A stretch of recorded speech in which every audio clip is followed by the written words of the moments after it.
Hello and welcome to the DFT NBA podcast. My name is Sean. Joining me today is the one and only Jackson Janglin Justin. How are you? Mate, it is so good to be back. I'm very excited. Second go around. I enjoyed the first time, so crack on again. Welcome back, long time listener, second time caller. Yeah, yep. We are going to do a mock draft of the draft that is happening, depending on when you're listening to this, either 48 to 24 hours away.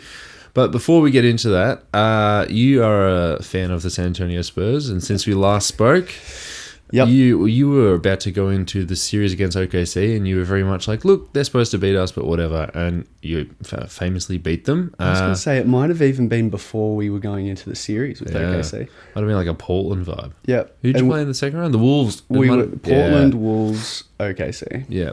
And Knicks. But you lost the finals. I don't know if you saw the news, but you lost the finals to Timothy Chalamet's New York Knicks. Give us a minute or two just talking about what it was like to watch a losing finals effort. Well, it's the second one, actually. The first one I saw was that Miami series where Ray Allen hit that miracle shot, and I was like 12 and cried. This one wasn't as bad.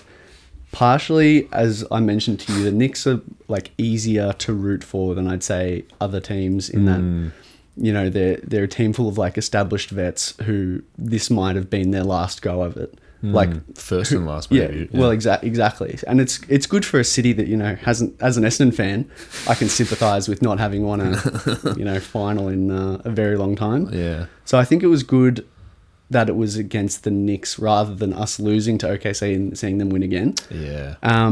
So it was still tough, especially seeing such a young team just continue to like lose leads. Yeah. And like it's so tough because you could see what was going to happen. Like they get a 15-point lead, but you just have absolutely no confidence that they're going to maintain it.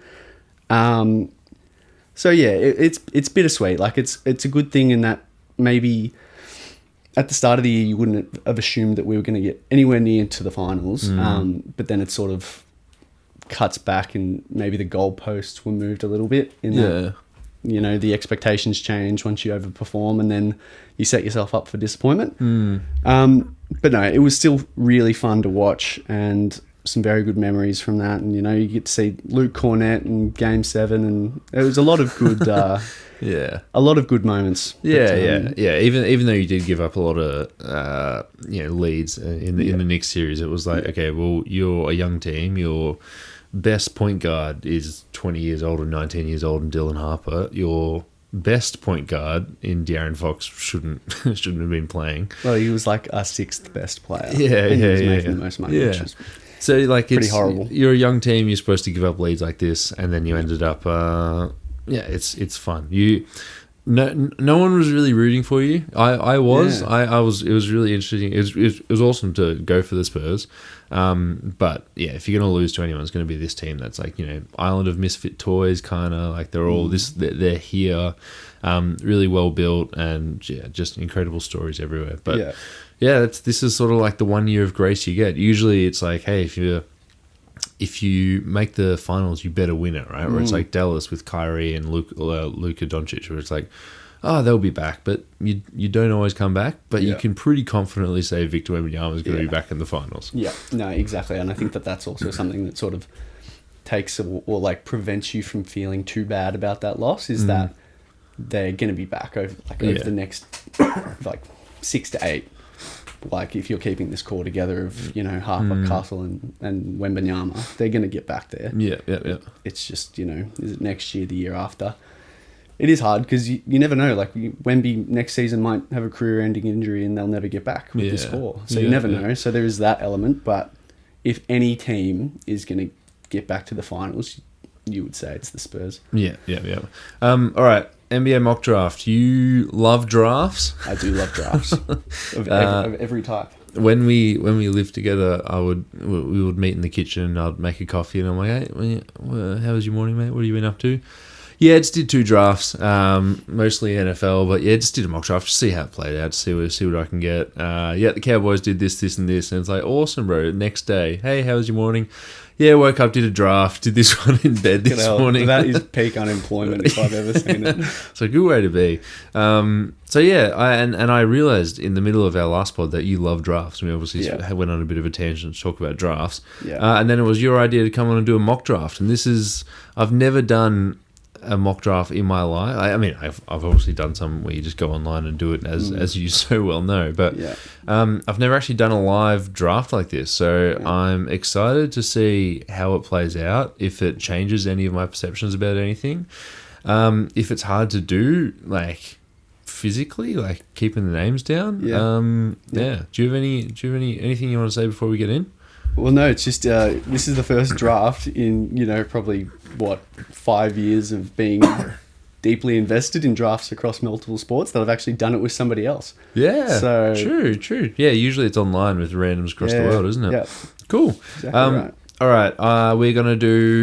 We're just going to go pick for pick. There's no real advantage to doing anything different. Yeah, you were going to go odds. I'll go evens. And the first odd number in the alphabet very good. is number 1. Well, I'm going to draft. Hang on. I should have had this ready. No, I won't be saying that. I'm going to get AJ DeBansa. Have you heard of this guy? I have heard of that guy. I think just don't overthink it. There's been a lot of overthinking, and there always is in the week leading up to the draft.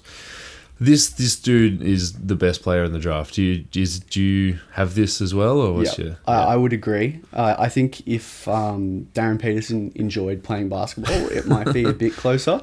But I would say DeBansa is the consensus number 1. Yeah, and you never want to draft for team fit, but in terms of team fit, this is pretty good. They don't have, in inverted commas, an elite wing. Like they're sort of hoping that they have maybe an elite or just like a good guard on their roster already.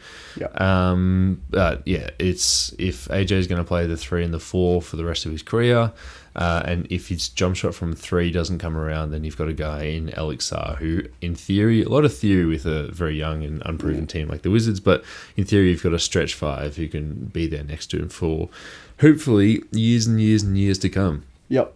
No, completely agree. Yeah, I feel like this one's pretty chalk. Do you want to move on to maybe the first disagreement? Who have you got second with the Jazz? So I have got Darren Peterson. Yeah. Yep. I had that down on my end as well. Yep. So I will go Darren Peterson for the Utah Jazz. And I think it just creates a very exciting team in a very boring state, because you've got Keontae George and Darren Peterson who, fill out the backcourt very, very well.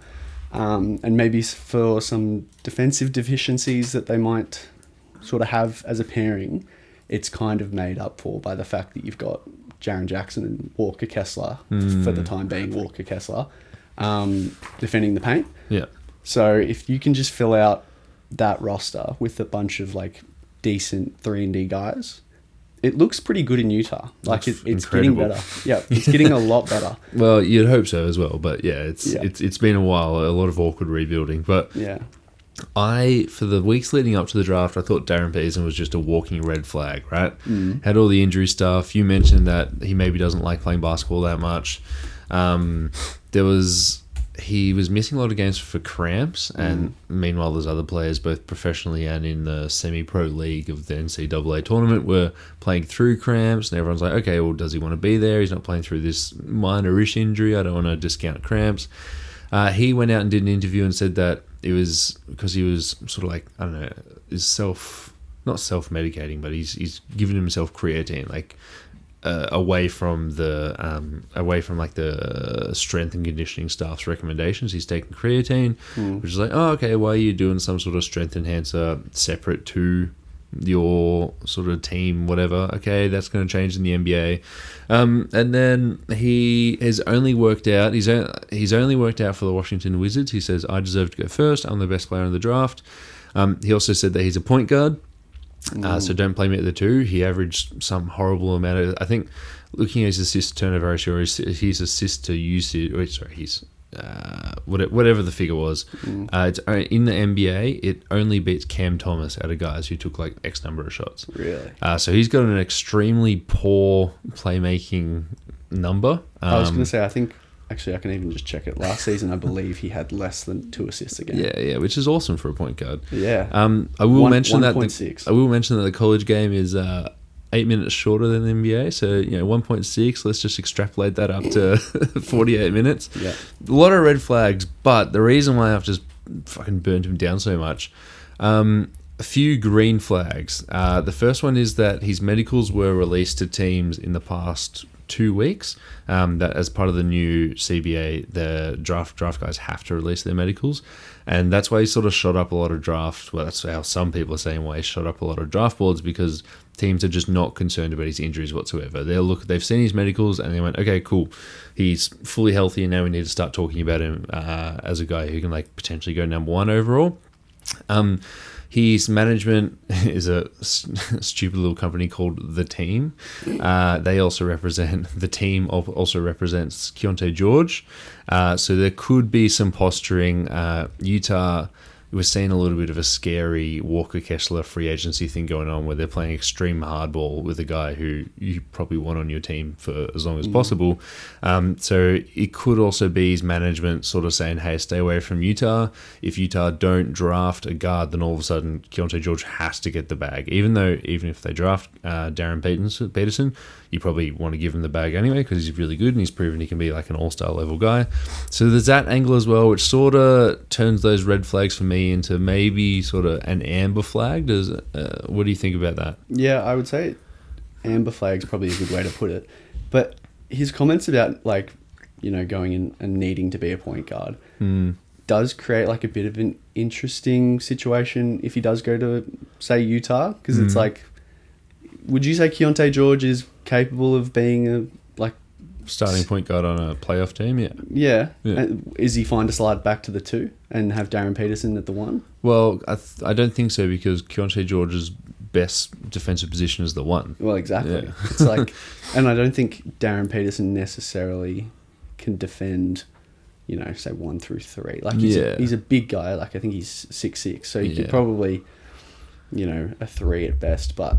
He's 6'6", but he's very skinny. Yeah, and like that'll change, but like he just doesn't have the shoulder width. Yeah, so there are maybe some defensive deficiencies that'll come from this, but I think you got to take the swing on it, because if you even just sort of look further down the draft as well, and you're picking up that sort of big 4 of Debunsa, Peterson, Boozer, and Wilson. I don't think those last 2 guys fit on Utah anyway.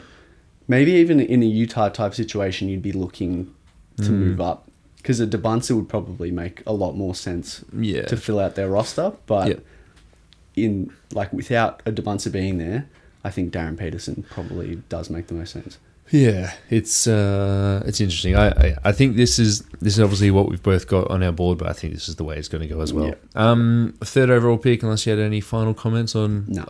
Actually, I do. DP is one of his nicknames, and I just feel like you can't fucking have DP as your nickname. That's insane.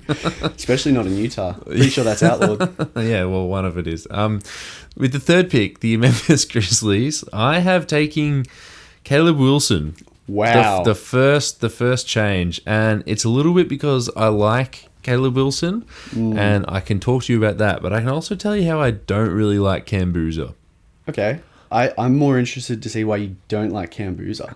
I'm getting huge Jahlil Okafor vibes. Oh. Everyone's like, this dude's an offensive hub. This guy's like, you're going to put him on offense, he's going to figure stuff out. People have been calling him like Baby Jokic. And they're like, yeah, there's some clear physical concerns, right? Like, he can't jump that high. He can't protect the rim. So, like, he's going to be a tall 4. He can't really play in a switching defense, but, he definitely can't play the 5. You're going to need to put a 5 next to him. Most 5s aren't Miles Turner or Brook Lopez. So, all of a sudden, the spacing is going to be a bit cramped. And then you just hear these people say, oh, but Dorian, like, he's really, really, really good on offense. But even, like, someone who's really good on offense, like Nikola Jokic, someone who's been compared to, or even Domantas Sabonis at times, like, their offense is so powerful to let them be able to stay out in the court, but they're playing the 5, right, which is a position that you can hide a little bit more. If Camboose is playing the 4, you're going to need just the absolute perfect guy next to him in the front court for it to work. And I don't have him I don't have him out of the lottery. Like, I have him as my 4th best guy. Yeah. But there are just so many questions for me to make it worth it. And like the best comp that I've seen, like I've got some stupid comps here, like Jabari Parker or Enos Freedom, right? Like, ha ha ha, very funny. But the best comp that I've seen where it's like, okay, this is, if you're going to talk me into it, is Detroit Pistons Blake Griffin. Yep. Which is like, okay, that was like a solid all-star. He wasn't an all-NBA player that season. He used to be extremely explosive on offense, but obviously isn't anymore. He just got sapped of his strength, but he was still really efficient. He was a passing hub. He could dribble the ball. He was running pick and roll. He was doing everything. And that's why I've gone with Caleb Wilson at 3, because I just don't think that the player that Camboose can be, and like it's probably safe to say he's not going to be like a Nikola Jokic level guy, right? The player that he can be, I just don't see him fitting in today's NBA. Like on defense, who does he guard? Like in the Western Conference Finals, who's he guarding? Yeah, no, I do understand that. Who have you got at 3? You got Cam? I had Cam Boozer just because I think there's like a significant upside there for structuring your offense around a guy who can create at a high level from the paint.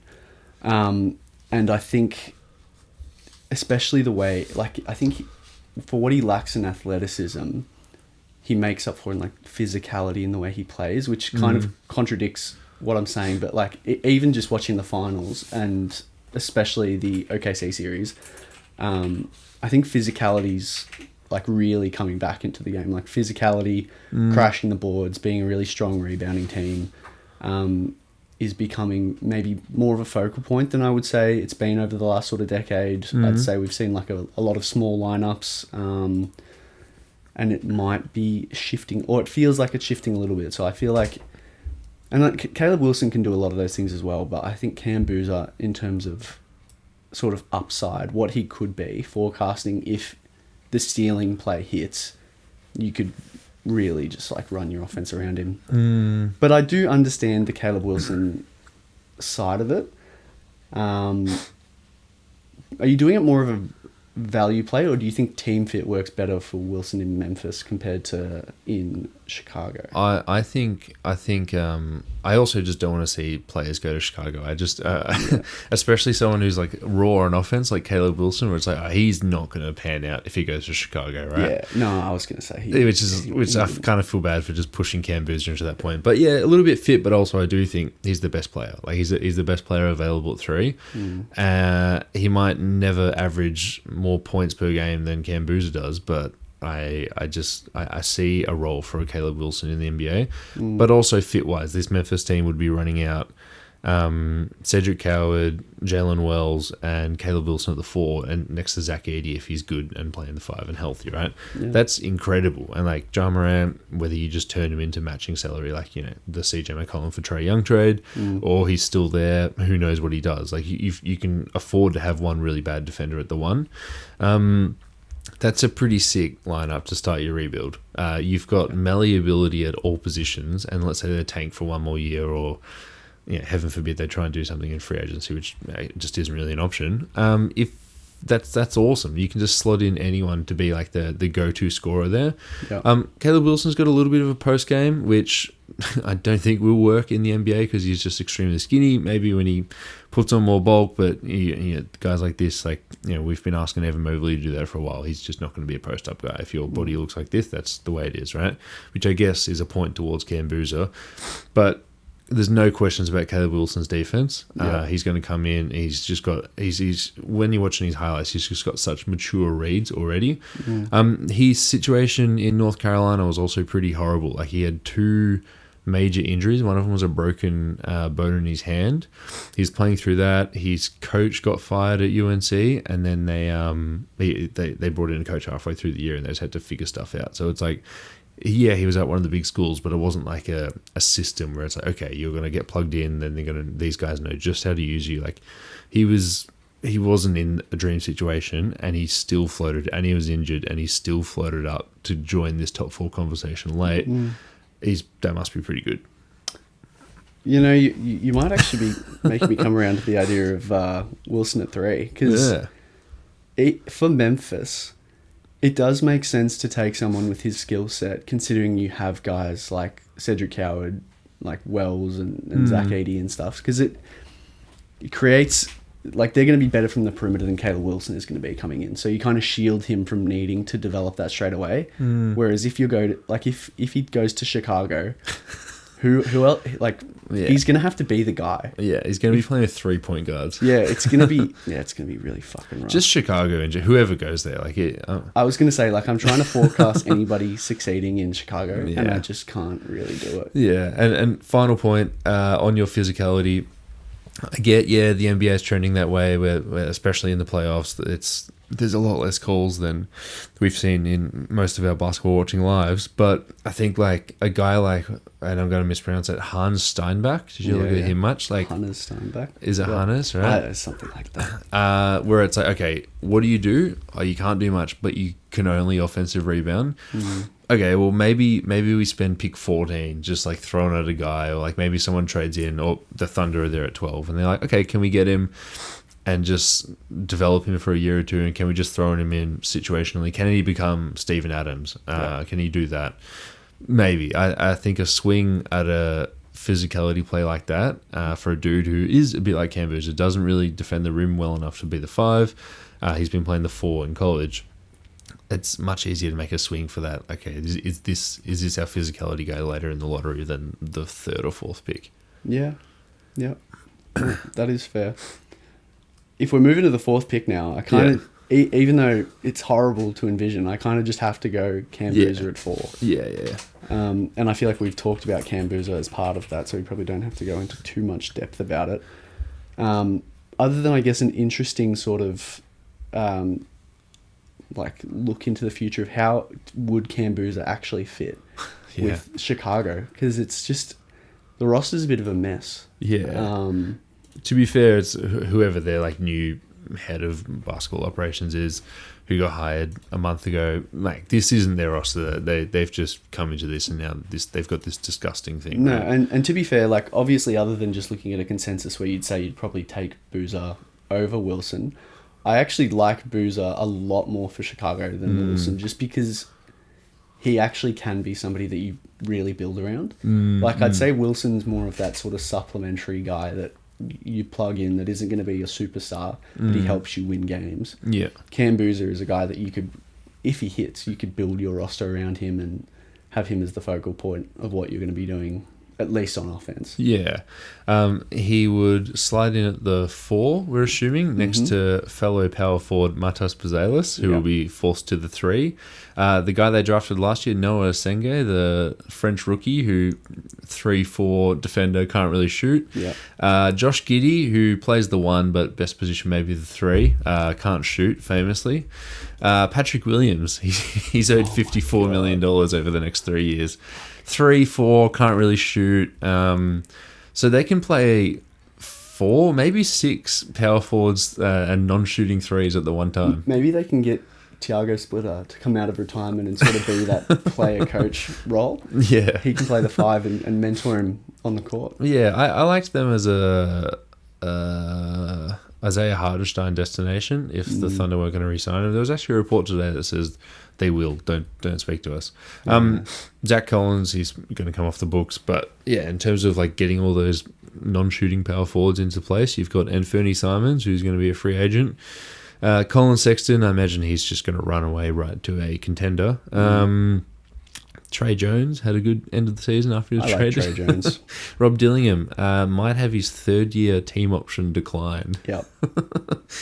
Remember when he did the around the world on a fast break? Rob Dillingham. Yeah, he was like he stole the ball and he went to dribble, and then somehow like he went behind his back, but he dropped it on his heel, and it went perfectly over his head. Like, it was a perfect soccer move, but he was playing basketball and it got called as a kickball.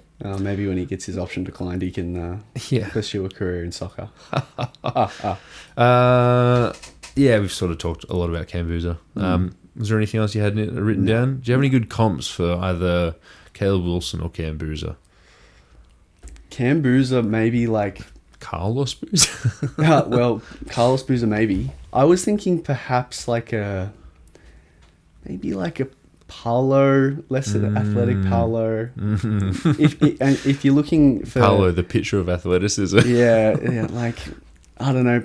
Paulo might even be a lazy comp, but probably Paulo if I'm going to say anyone. Or honestly, maybe Carlos Boozer. Yeah, yeah. That's also boring. But Yeah, it could be but him as well. Paulo with more passing. Yeah. But then again, like the highlights I was watching, they're like, look at these reads, they're incredible. And it's like, I guess it is hard. He's just done like a spin move into three guys and he was making the right read. But you're not watching any of his passes being like, whoa, like a Daymara. He actually has some cool passes. I'm sure we'll talk about him later in this podcast. The fifth pick, that's me. That's an odd number. And this is the first.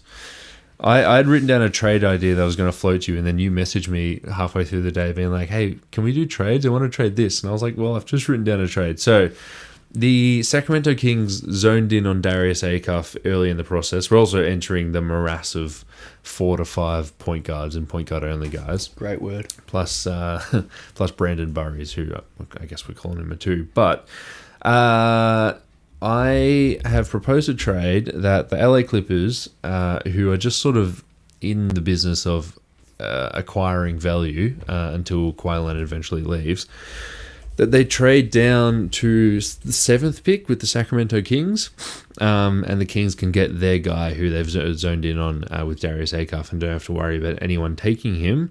So the trade would be the Clippers giving up the 5th pick and take your pick of Isaiah Jackson or Brook Lopez. And the Clippers receive the 7th pick in this draft and then a top 10 protected 2027 Kings first for next year. What do you think about that? Is that too much, too little? I might up the protection, I might lessen the protection on it to maybe like 7? Yeah, I was even thinking like 4, but maybe 7. Yeah, well, with the flattened lottery odds, the Kings could be anywhere from the worst record to the winning a play-in game, right? Yeah. So the top 10 isn't so much that the Kings like can't tank. It would more just be if you could have the worst record in the league and you could get the 10th pick, right? Yeah. So it's and that's a lot more of a viability now. So it's like, how much do you want to protect? Like, how much a protection is going to be worth when everything's flat, right? So everything from that 4 is actually to true. So I mean, it doesn't for the purposes of what we're doing. It doesn't really matter the protections we're doing. Yeah. They're saying a protected first rounder. Yeah. Did you say next year? Next year. Yeah. Next year, you probably don't want to go too far in the future. Yeah, let's say unless next year. the Kings, who, as we know, are stupid, unless the Kings really like Darius Acuff. But I'm going to draft Darius Acuff with this 5th pick. But do you have him as your like best? I've sort of gone here with the reports. Do you have him as the best point guard here? I would say so, just because I have a lot of, well, not a lot of question marks, but I'd say I'm just not as confident in, say, like a Keaton Wagler or like Michael Brown Jr. Compared to Acuff, because you just know what you're going to get from him. Like, you're going to get a very high-level scorer who you can just plug in at the 1 and probably feel relatively confident about it for the duration of his rookie contract. And I mean, Sacramento's not in any position to be winning for the next few years. So I mean, it's going to get fans to see the purple beam. I was quite low on Darius Acuff. Before I went into like looking at any of this draft film, I was like, okay, well, the Kings really want him, so he has to be bad. There's no way that they're going to make the right pick here. But then watching highlights of everyone, just watching film, he looks pretty sick. I was going to say I get, and I mean, it's easy to like look at a shorter, high-level scorer and say like, oh, he looks like Tyrese Maxey. But I could see like a Tyrese Maxey level player, bit stronger, a bit like he's a bit already built out. Yeah. But it's maybe a cheap comp because it's a small guard. Well, you can just use Tyrese Maxey for the next 4 picks, I reckon. Yeah. There's some taller guards there, aren't there? Keaton Wagler is 6'5", and I think Michael Brown's 6'5" as well. Yeah. The comp I saw from Daniel Lee on YouTube was Deron Williams. Oh. Yeah. So that muscly shooting guard. Yep. All NBA twice in his career. Which as soon as I heard that, and then I just continued watching film, I was like, wow, okay. I honestly, I had Keaton Wagler going into it after watching some highlights. I had Keaton Wagler as my highest rated point guard, and if they're available next, I'll take them there. But yeah, I've gone Darius Acuff. What do you want to do with the Brooklyn Nets, who, before you say their pick, by the way, a lot of reporters have been trying to gauge, and obviously there's all these guys trying to report about what's going on and, you know, who's going to pick who and where is it going to be. The Brooklyn Nets haven't been telling any journalist what their go is and what their process is. And they said that since last year they hired like a new scouting department, and they said that we do scouting different, and pretty much the insinuation was you wouldn't understand it. So just, we're not even going to tell you, and they're keeping everything. And Brooklyn does always keep their reports close to their chest, but they've said, hey, we do something different that we don't want to give up because we think we've got an edge on the competition. This is 12 months after they picked 5 point guards and Danny Wolf and Benjamin Saraf in the first round of last year.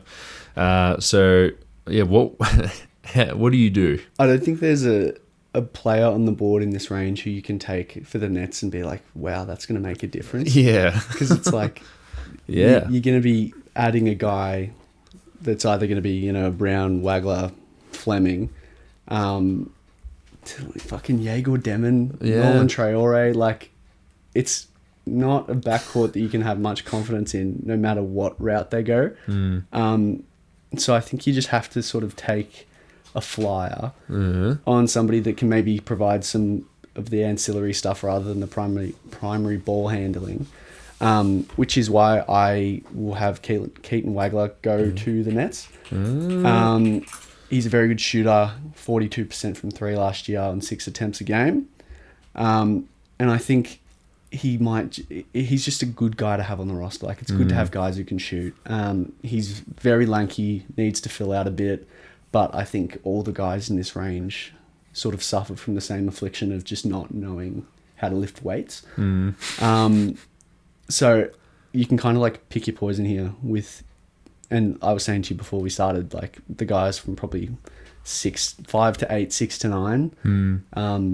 It's kind of just pick who you like, because it's a lot of the same between these guys. And I'd say for the Nets right now, Keaton Wagler just is probably the best choice. Yeah, he's been like described as the most cerebral point guard option out there, which is obviously a funny word. You never want to say too much, but his comp is like Tyrese Halliburton, and then everyone says, "Hey, pump the brakes." Like, you know, that's an all NBA guy.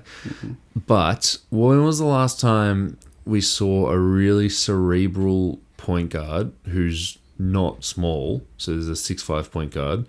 When was the last time we saw someone like that fail? Like, seriously, who's like... I tried to rack my brain. Like, you could maybe say like Ben Simmons, but at least Ben Simmons had a couple of all-star years, and it was like he was a force on the court, right? Yeah, define failing, because what... You could probably say Josh Giddey's a pretty cerebral player. Yeah, no, but Josh Giddey, like, he's getting paid $100 million to play basketball. You probably can't say he's failed. He's averaging 20 and 7 or whatever it is. Like, when it comes to the draft, it's like, are they going to play basketball 4 years from now? Like, that's what I'm talking about failing. Like, the name I came up with who would be like the biggest failure would be like Michael Carter Williams.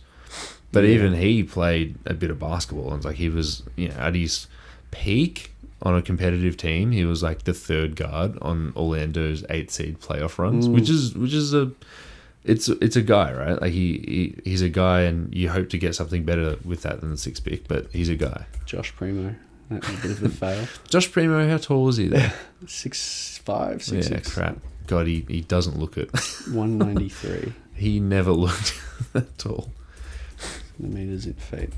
Hate these fucking conversions. Oh no, sorry, that's a complete lie. He's not 6'5", he's 6'3.5". Yeah, right. Yeah. So he's more A-cuff than Wagler. Yeah. What else do I have on Wagler? I had Wagler 5th for the fit next to Darius Garland, if you were to deny me that trade. Yep. Which we both wanted it anyway. Yep. With the 7th pick, my Sacramento Kings, picking for the Clippers, I'm going to go Michael Brown. Yep. I think if it wasn't for the fit stuff, I'd probably pick him fifth. But then the fit with the Kings wanting Darius Acuff, and then had Keaton Waigler at 5. Michael Brown's the most exciting guy on the roster. I had him 6 in terms of my big board, and I'm going to sign these. I'm using actual paper documents if the mics are picking it up. I'll sign them and I'll auction them off to the highest bidder. Go to @thedeep2 on Instagram. Yeah, he just looks sick. He's really cool. And he does stuff in his highlights which you can see him doing in the future, where it's like he gets a mismatch and then he calls for an ISO and he just dribbles a couple of circles around the big man who's stuck on the island, and then he scores. And it's oh, awesome. I just seen Jalen Brunson do this over and over and over again. That's the blueprint. He's not doing any wacky college stuff where it's but he shoots 60% on deep twos. Yes, it all looks repeatable and it all looks cool. And I never want to go too much into this this angle of it, but he just looks really cool when he plays basketball, and you want him to be on your team, I think. Yep. No, this draft is going exactly how I thought it was going to go. Apart from the 3-4 swap. Apart from the 3-4 swap.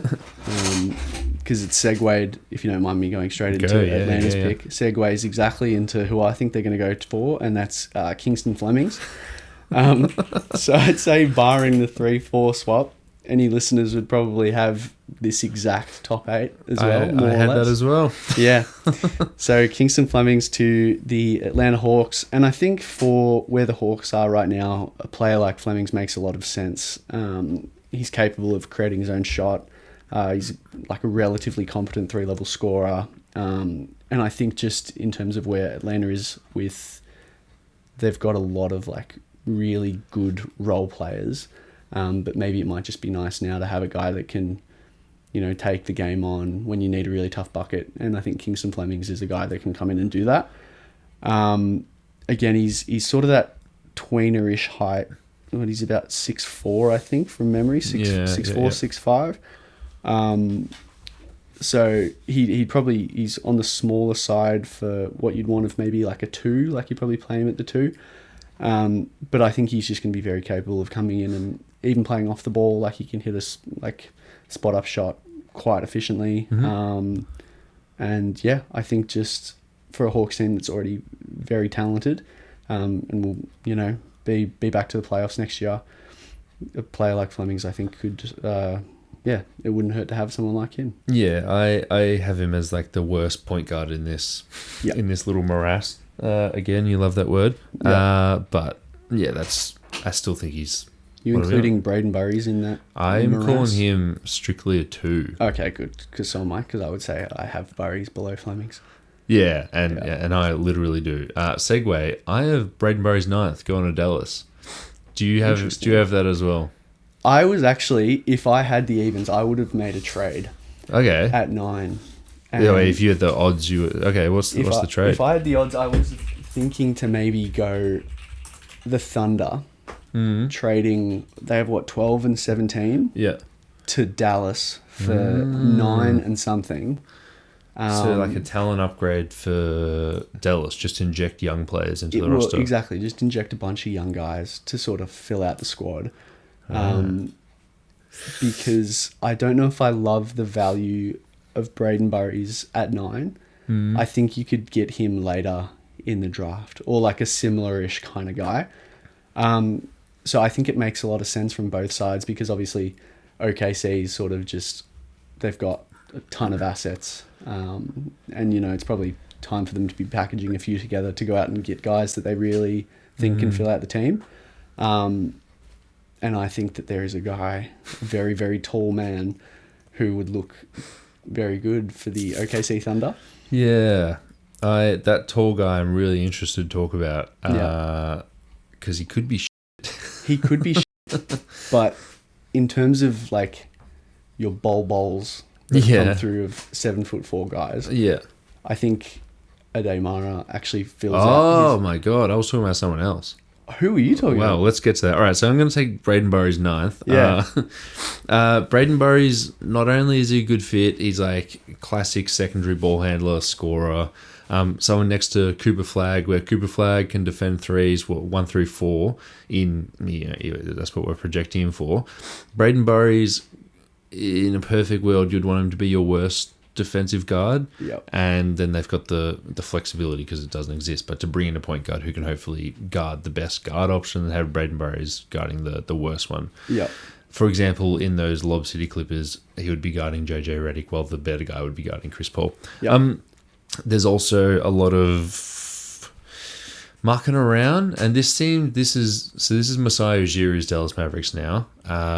Obviously completely different to what we've had for the past couple of years, but Dallas always seems to find their guy. Now it's a bit different with Cooper Flagg. He was the best guy in the draft, but the year before, no, it was a couple of years before that, they said, hey, we really like Derek Lively. No one talked to us. Derek Lively, don't you talk to anyone else. Derek Lively, I think for the last week, didn't work out for anyone else because he had a promise at 10 or 12 or whatever it was to go to Dallas. So Braden Burry has stopped working out for other teams because he's got a promise from, Anthony Slater reported that they had a promise from Dallas.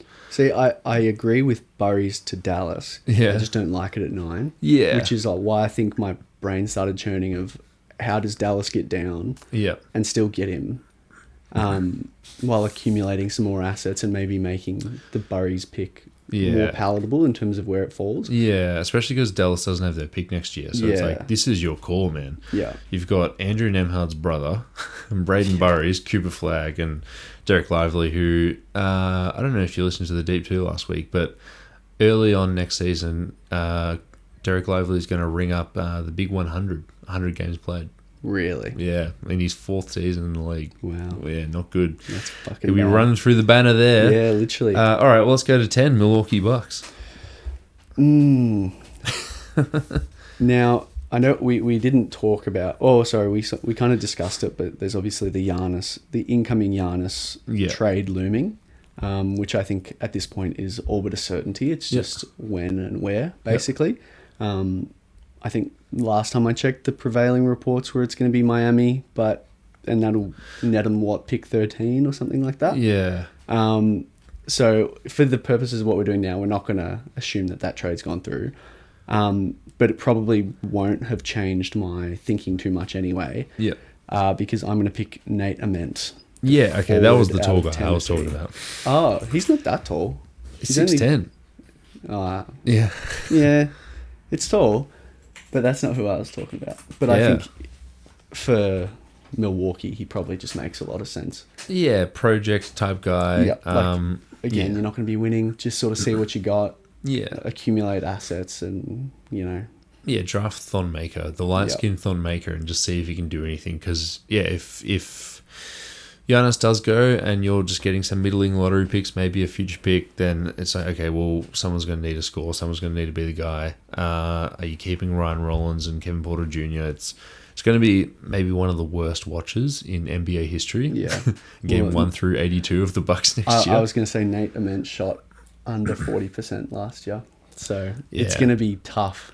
But, I mean, he can have a lot of usage to fix that percentage. Yeah, he's also a late riser, which you always worry a little bit about. This is the sort of the Noah Vonleh of it all there, where he rose up to 4 in that draft, which is because he's getting in front of scouts. Guys have been watching these guys for years and years and years, and then right up on the last hurdle, it's like, hang on. This guy's 6'10", and he's semi-athletic, and he puts up a lot of shots. Don't worry that he shot a horrible number in the regular season. I think he's okay from 3, and he's got a very high release point, which is nice. Yeah. It looks good. He when he hits a post fade, you're obviously going to think a little bit about Dirk. He's not going to do that whatsoever. But his comp is probably Michael Porter Jr. Both in terms of the mentality and the physicality. Yeah, completely agree. Except his back is a little bit better than Michael Porter's was coming into the draft. But if Michael Porter Jr. could be healthy and play basketball, he's an extremely good basketball player. Yeah, no, completely agree. I like that. I was wondering where he was going to go. I had him at 12 just because he might suck. He might suck. Yeah. But, I mean, for a Milwaukee team who's Yeah. I wouldn't even say they're rebuilding it. I'd say they're just tearing it down. Yeah. They're probably going to have a tear down season, trade Miles Turner at some point, and just say, fuck it. Yeah. We just want to blood these young guys. Yeah. I think Nate Ament is probably a good prototype for that sort of phase of the Milwaukee Bucks. Yep. All right. Next team, my Golden State Warriors. Now they're on my board. I know we have the exact same guy here. Okay. We better. Well, it's Yaxel. Yeah. Yaxel Lendenborg. So there's a lot of high upside guys here who I would love to see the Golden State Warriors draft, but the freaking Warriors, man, they just say, all right, here's a grown man. He's a professional. They famously drafted James Wiseman and Harrison Barnes partially because they came into their pre-draft interview in a suit and they just like buttoned up young men. Yeah. It's like getting Cam Johnson, I think. It's like getting a guy who's going to be ready to play immediately. Cam Johnson, but a worse shooter. He's 24 years old. I was going to say, I think Yax is way better than Cam Johnson. Cam Johnson was really good in that Phoenix. I think Yax is very good. Really? You think he's very good? I think he's very good, and if he was 21, he would be top 5. Yeah. Okay. So what's his comp then? Who? Just for reference, he's just a few months older than Brandon Pajemski, and just a few months younger than Moses Moody. Like, what's a good comp for him? Maybe like peak David West. Peak David West. Okay, my comp was PJ Washington. Okay. Which is like, if I said to you, and you are the Spurs, you're like, oh my god, yeah, I'll have PJ Washington for the next 5 years. Fucking take PJ Washington. It's just for Steph Curry's going to retire eventually, maybe in 2 years' time. You probably don't want 26-year-old PJ Washington on the roster. I mean, you do. He's going to play minutes, and he should be ready to play immediately. If he's not, what a waste of a pick. I just think he's so guyish. Like, he's just a guy. Like, everyone around him. Like, you know, can we bring in Nate Amnett if you're still available, or can we bring in like a Daymara, right, or LeBaron Philon Jr. Can you bring in a guy like that, like just upside, and just say, okay, we'll play with the vets for the next couple of seasons, and maybe you can have a breakout third year. Yeah, we just don't do that, unfortunately. I think with Yax, he's a very like well-rounded player. Like, he's maybe, you know, jack of all trades, master of none in a draft that doesn't have many guys like that.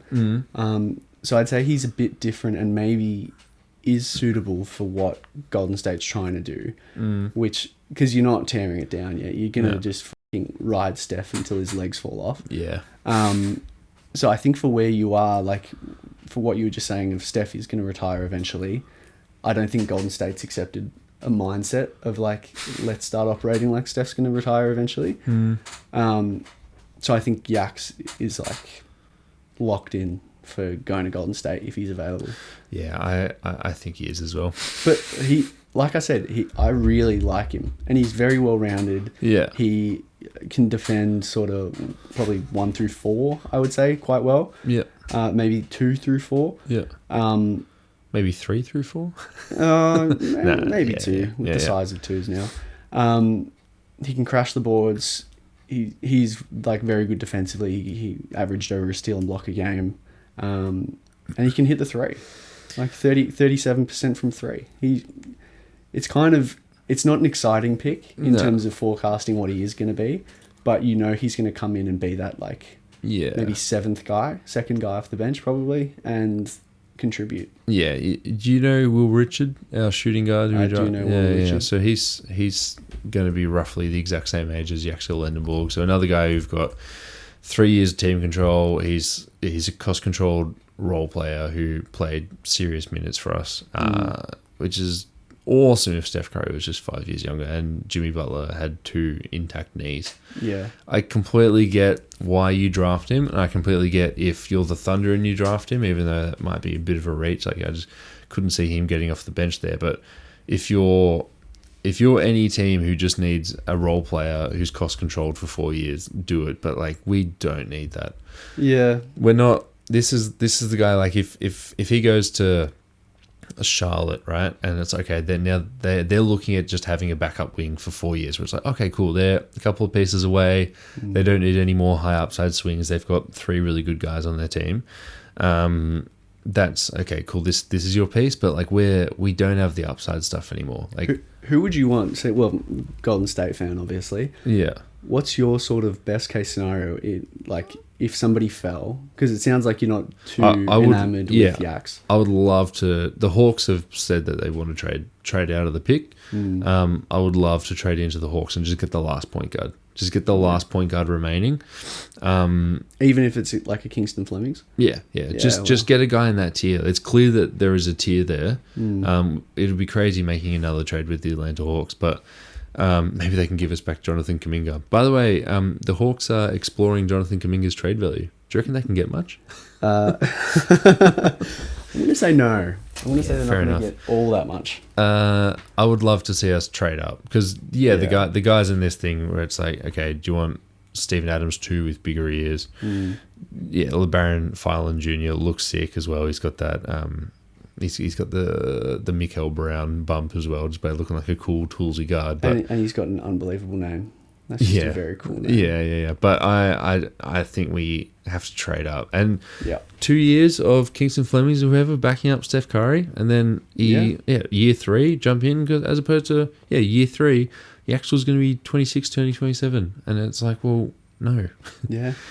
That's what I would want us to do. Do you agree with that? Would you? No, actually, I completely do agree. Trading up to 8. Yeah. But I think in terms of how the board fell, like I wouldn't take Phylon over Yaks. Yeah.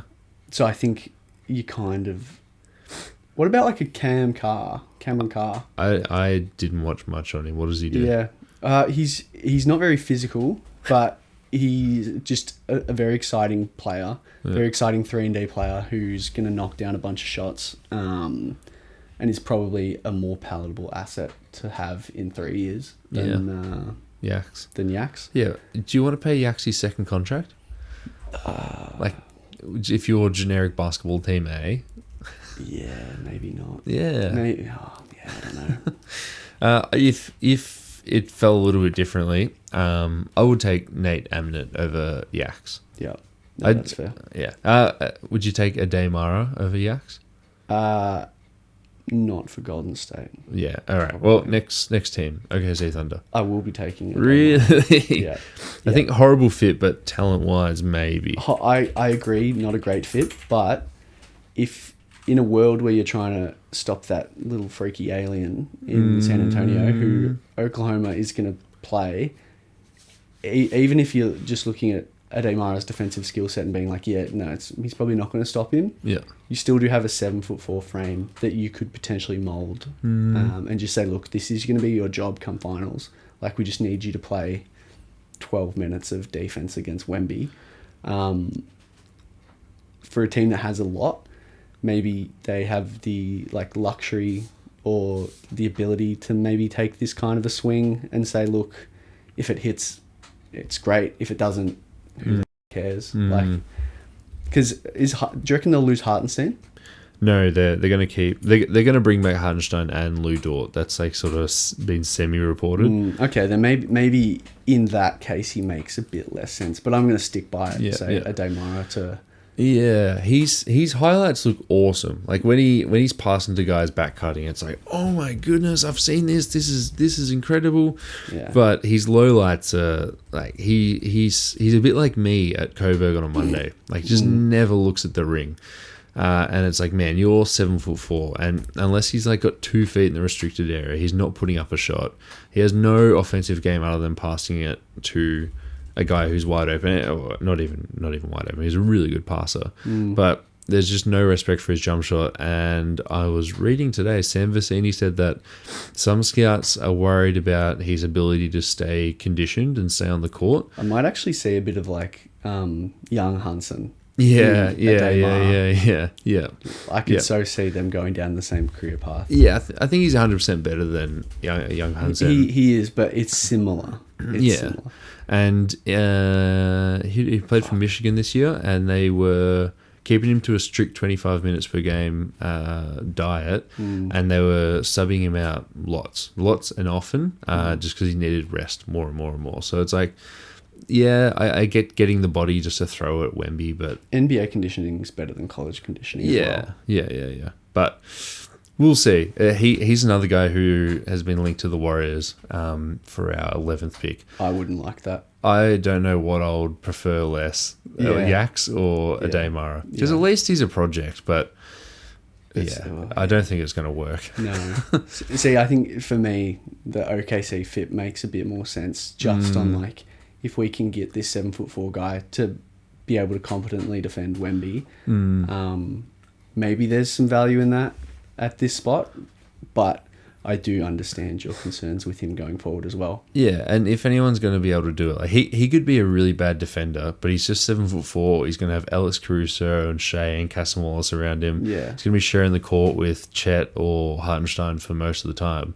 He's going to look incredible. His numbers are going to be great. You also don't need him to do much. Like on another team in this range, taking a Damara, they're gonna be expecting him to be something probably straight away. But in Oklahoma City, I would say that expectation's probably not going to be there. Yeah, and it might honestly be like a very good spot for his career development. Yeah, the Miami Heat. Going back to the Giannis chat, if he does get traded, this pick is included in the Giannis deal.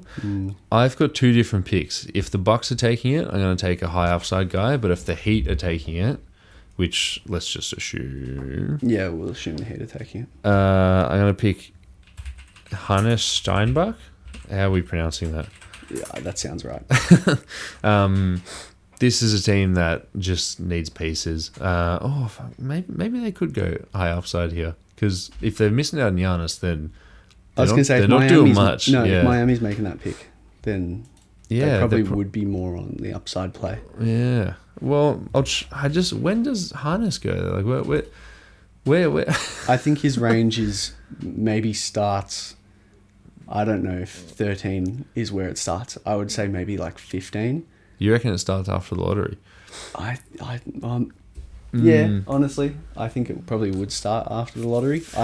Just from looking at my board now, I've got a couple guys that I would prefer over him. Maybe not 15. Maybe it's sort of getting nitpicky here, but maybe like very last pick of the lottery is where I would say his range starts. I'm going to change it to LeBaron Philon Jr. I like that more. For upside for both Miami or the Bucks if the Bucks have it. I like that. You could almost, if you're the Bucks, draft Philon at 10. And high upside. Yep. It is a little bit concerning that there's 7 guards better than him, but that's sort of a bit of a bummer. Yeah. Some years Zachary Reese-Shea goes first. Some years we really like the 7th best point guard going 13th. Yeah, but like LeBaron, I think makes sense, especially in a world where you've taken Nate Ament as well, and you're just going to be like, let's just give these two 19-year-olds, 20-year-olds all the shots and see what we've got. Yeah. Because, like, Philon is a very high-level scorer, at least in college. And, I mean, I wouldn't say he had the best supporting cast at Alabama, but, you got to be pretty skilled to shoot 50 from the floor, 40 from 3. Yeah. So there's definitely something there. And, could he be Cam Thomas? Maybe. Yeah, it's a bit concerning. That's the second guy we've heard that about. Yeah. Just opening up the Ringer mock draft to answer the question that I asked you. Hannes Steinbach is projected 17th to OKC. Okay. And then NBADraft.net have him 12th to OKC. So it does look like he's going to be like the potential piece to a contender. Yep. I hope that's not the Warriors. Yeah. Yeah, no. But yeah, he looks like a tweener. I'm assuming we're not going to talk about him. Hate to rub salt into the wound, but are you even a contender at this stage? No, we're not. We're a play-in contender. Yeah. Yeah, all right. Yeah, all right, go on. 14. 14 for the Charlotte Hornets. Probably just going to go Cam Carr to round out the... just give them a good 3-and-D guy who they can sort of mould and have sit and doesn't necessarily have to handle a pill. And can just sit in the corner, hit some threes. I think Charlotte's in a pretty good spot. Yeah. And I think he's just a good rounding piece that you can't really go wrong with. You can't really critique them for going there. Yeah. That's the lottery. That's the lottery. Famous names not mentioned. Jaden, how do you pronounce Quaintains? Acquaintance, I think. Yeah, I think would go higher or in this range if it wasn't for the injury concerns. Yeah. I think he's got some pretty significant injury concerns, and that's purely from just like hearing about it. Yeah. But I think the consensus is it's probably going to be lower than the lottery. Yeah, and he looks like a Precious Achua type who's taller and can defend the rim. Yeah. I tried to draft him somewhere, but there's too many high upside guys in my eyes and your eyes as well. Dalen Swain. Mm-hmm. Yep. Know much about him. He's a longhorn. He's a relatively tall wing. I think he's like 6'7", 6'8". Oh, very good. I'm glad that you guys are listening to this and didn't have to watch that. Dalen Swain, I would say, is one of those guys that's going to be there or thereabouts in terms of the lottery. The hell does that mean? In terms of the lottery. I thought you meant... Yeah. No. Maybe even like a Kareem Lopez could go in this range. Yeah. The old NBL product. Yeah. I'd say it's relatively... Like, this draft, I think, is easier to predict than some previous drafts, because once you get the top four, which is, like, it's going to be the top four, you've then got, like, a run of guys who are more or less different versions of each other. Yeah. Darius Acuff could go from 5 to 10. Yeah, and then you've got, like, some situational guys, like Mara, Yaks, Hunters, like... Yeah. I think the top 14 is pretty well-rounded. Yeah. And then I think teams, 15 through 20 are just going to be praying that one of those top 14 doesn't go there and they can just luck into it. Yeah. Is there anyone you want your San Antonio Spurs to pick at 20? Yes, I want Alan Graves or Chris Sanak Jr. I think are the two realistic names. What do they 20. do? They crash the glass, and Chris Sanak... I would say Chris Sanak is more of the sort of defensive play, whereas Alan Graves brings you a bit more offensively right now. Yeah. And honestly, I'd be happy with both. Yeah. I think we just need like a tall guy that has a bit of athleticism that can space the floor a little bit, but like most importantly, just get some rebounds because we really struggle on the glass. Whose pick's this? How'd you get the 20th pick? That's Atlanta's. Oh, yes. From memory. So Atlanta wouldn't have a pick, but then the Pelicans gave them their 8th pick.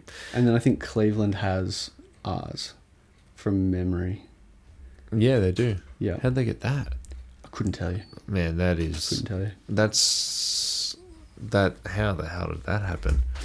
I'm thinking... while you Google it, I'm thinking something to do with Colin Sexton, maybe.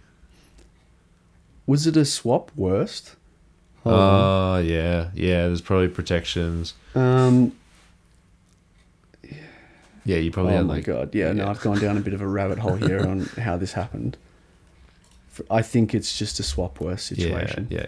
I don't really want to spend 5 minutes going into it, but yeah, the Cavaliers have our pick. Good on them. Yeah. All right. Well, anything else? Anything else jump out after doing a mocky? Also, just personally, first IRL mock on a pod for both of us. Yeah. How'd you feel like it went?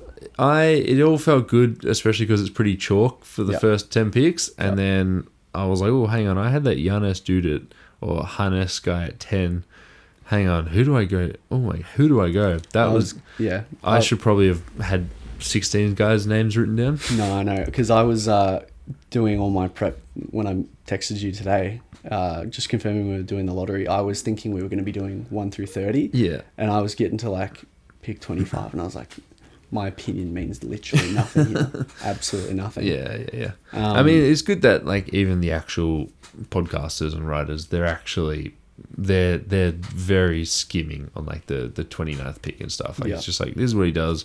It's probably not going to work. It's 29th pick. And see, that was, I don't know if we started the pod when we were talking about this, but just the differences between the NBA and NFL draft is that in the NFL, you're going to get like, or you'll be aiming to get a high level borderline starting contributor in the third round. So if you have like pick 92, you will be aiming to get somebody who you want to plug and play straight away. Yeah. Whereas, you know, if you're looking at the second round, there's no guarantee that those guys are even going to get contracts in the NBA. Let alone play good minutes. So it's a bit harder to go down a board and develop opinions about, this guy's going to go here for these reasons. Because who knows if these guys are going to be making the team, playing minutes. They might be the 11th guy on a roster for the majority of next year.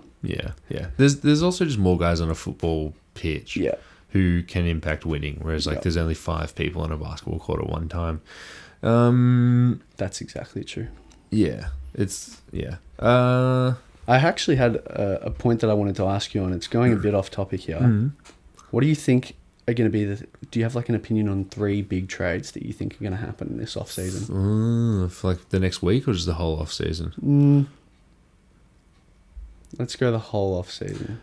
I really like the machination of Miami trading for Giannis, Milwaukee being like, what are we doing with Tyler Hero?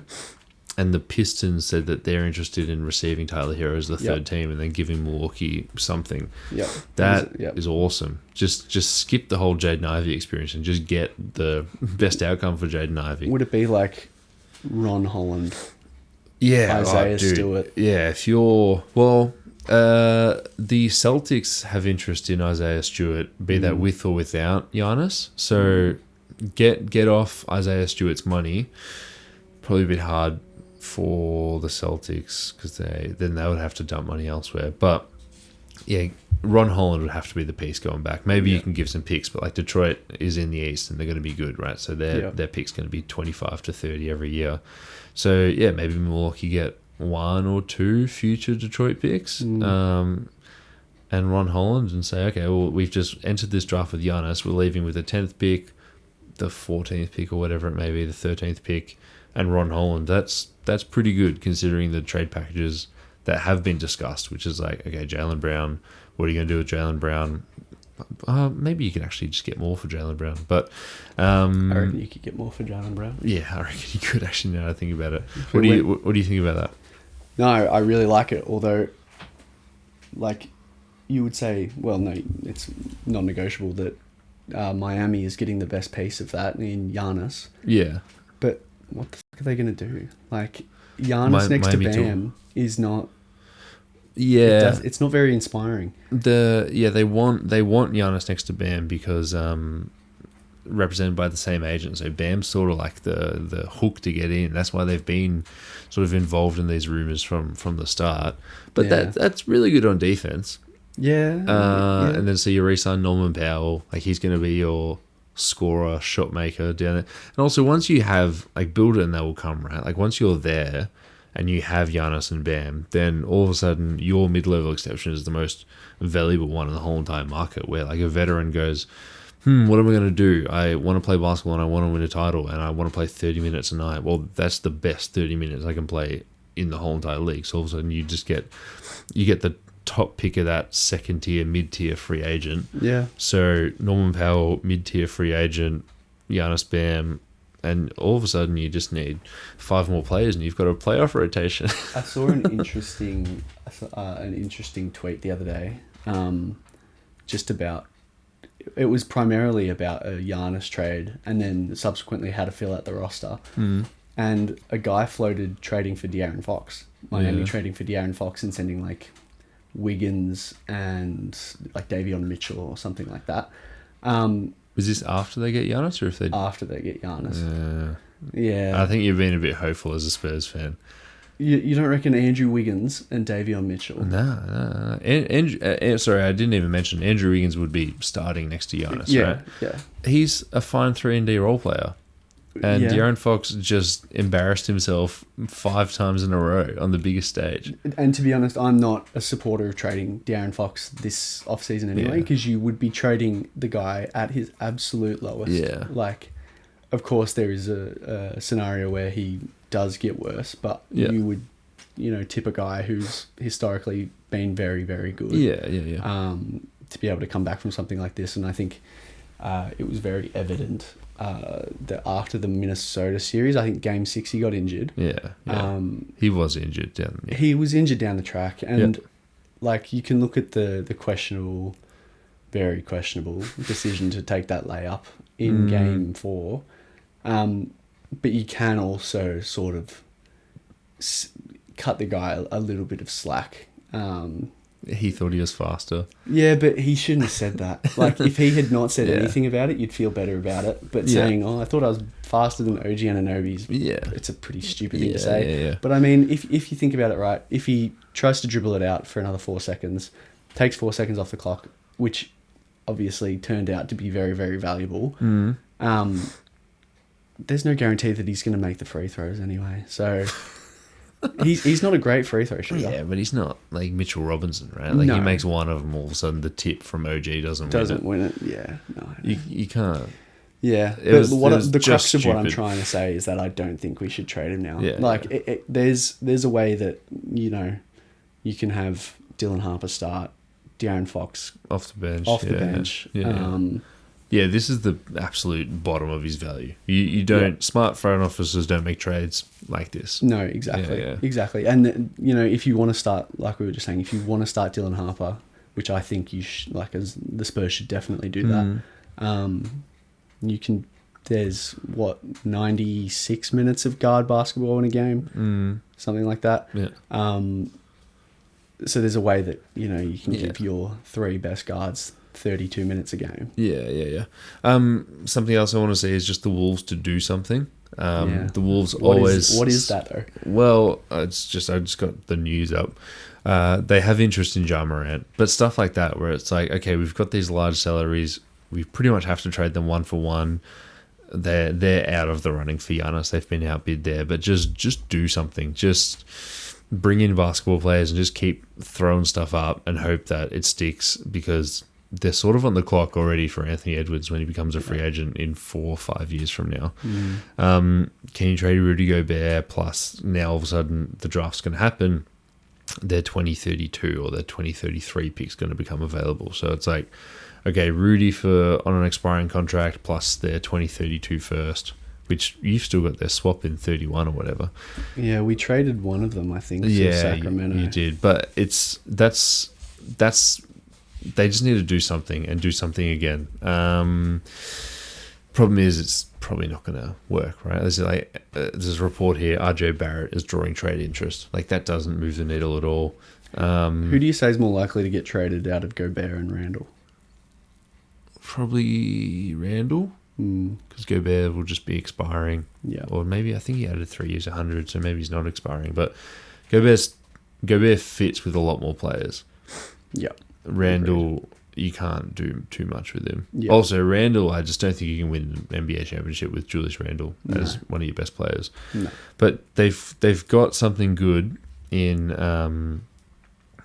McDaniels and Anthony Edwards. And McDaniels being able to score a lot more with the ball in his hands is incredible. Yeah. Just do whatever you can to surround them with the best possible guys. Yeah. And they might even get priced out of Bones Highland if the market for a backup point guard becomes a little bit hot. Do you reckon it is, though? Yeah, well... It's very guard. Like, anybody who needs... 8 teams are about to draft a guard. I was going to say, anybody who needs a guard. Yeah. And that's sort of even another detractor from a Fox trade perspective, is that there's not going to be a market for point guards, really. Yeah. Like, if anybody wants one, they're going to draft a guy that they don't have to pay $200 million over 4 years. Yeah. Who's coming off probably one of the worst finals performances ever in recent memory. Yeah, and it's like, okay, well, you can't go to the team and be like, here's a point guard. They're like, well, we just drafted one. We at least want to give him 2 years before we know he's a bust, right? Even like Yegor Zomon, you're like, well, let's give him another year just to see. Yeah. And he had a torn ACL or something, poor bastard. I don't know. What's a move you're keen for? I would like Trey Murphy to Atlanta. I think To Atlanta. Wow. I reckon that'd be fun. Yeah. Then so Pick 8. Jonathan Kuminga becomes the matching salary there. Yep. Pick 8. Jonathan Kuminga. Far out. Poor Jonathan Kuminga. New Orleans. Trying to fit in with Zion Williamson. Yeah. It's really fun to mock trades with the Kings and the Pelicans because you're just like, how can I make another team really, really good? Yeah. Trey Murphy anywhere, really. The Warriors have always had their hat in the ring for Trey Murphy, but that's a bit like drafting Yaxel Lenborg, right? Well, it's like, what are you doing? Yeah, last time we did the pod, I think I said my dream trade, like realistic trade target was Trey Murphy. I think I've softened on that a little bit just in terms of where the Spurs are and what we need. Yeah. But I still think he would be unbelievable on the majority of teams in the league. Yeah. Also, just experience and a full off season for Carter Bryant. Like, yeah, you might have Trey Murphy just right there, right? Just waiting, which is pretty good place to be. Yeah. Yeah. Any others? Do you want to see Kawhi Leonard go somewhere, or you just want to see him wallow away? I want to see him rot with his uncle somewhere. Yeah. Also, is he gonna get banned for life? Like, what's the? We still know. Yeah. I fucking hate to be Steve Ballmer, man. Yeah. Like, obviously, billionaire tech guru must be pretty good. Yeah. But you also have to put up with Uncle Leonard.